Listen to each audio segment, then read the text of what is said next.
Balita naman po sa Metro Manila, 6 patay sa sunog sa Sampaloc, Maynila na nagsimula daw sa palyadong Christmas lights. Nako, ingat mga kapatid. Malaki na nga ang apoy nang datnan ito ng mga bumbero. Tumagal ng halos 2 oras ang sunog. Doon na tumambad ang 6 na biktima.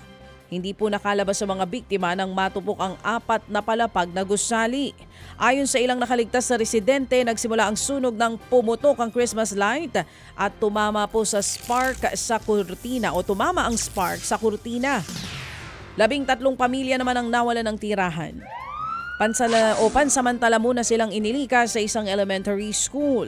Nagpaabot naman ng tulong ang lokal na pamahalaan ng Maynila sa mga apektadong pamilya. Nakaburol na po sa Camp Karingal sa Quezon City ang pulis na pinatay at chinapchap ng kanyang kapwa-pulis.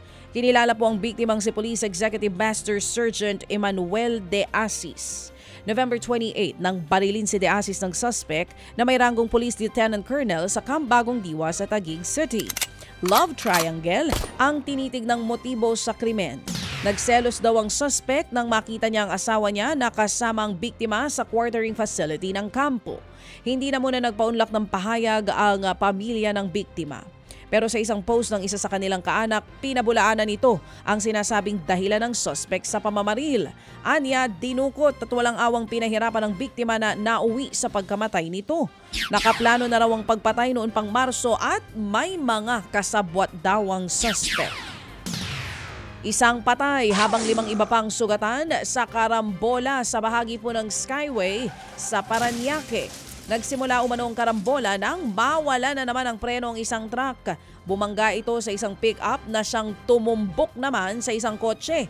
Sa lakas ng impact, napuruhan din ang isa pang SUV, big bike at utility van. Patay ang sakay ng pick-up na naunang nabangga po ng truck. Dinala naman sa ospital ang 5 iba pang sugatan.